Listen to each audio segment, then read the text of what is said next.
Leading on from my previous video, you may be thinking, I don't raise sales invoices. How do I account for the fee then if I'm not matching it against an invoice? So we're still looking at net payments in this scenario. However, you may raise a sales receipt or a deposit every time you receive income into your bank account rather than matching it against an invoice. So if we navigate to the banking section, we're going to use the same example as we did in the previous video. So we've received £495. However, we know we were expecting £500 from the customer for the service we provided them. So if we click onto that, we're going to use the split button down here. So this gives us a couple of lines.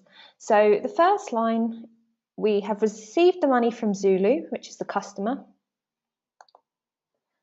We want to put this to our sale of product income account. And if you're VAT registered, if it's VAT applicable, choose the right code there. We're going to put this amount as £500 because that was the gross value of the sale.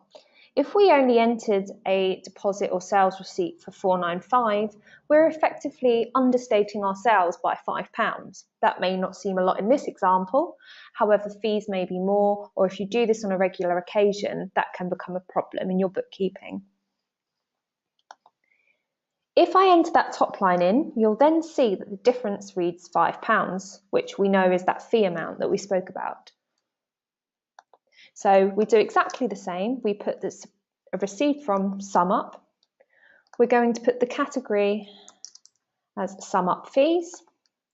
Again, if you want to put a description in here, you could put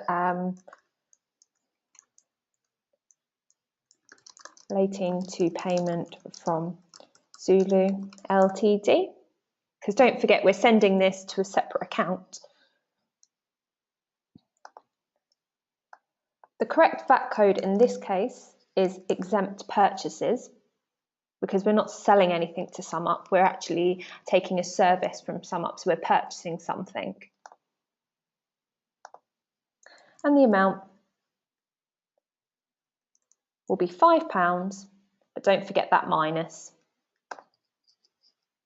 And we put the minus because it's an expense to us as the business. You can now see the difference reads 0. And you can click Save and Add.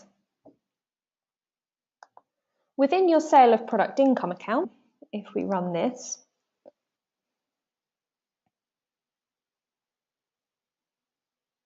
you will then see the deposit I've just entered.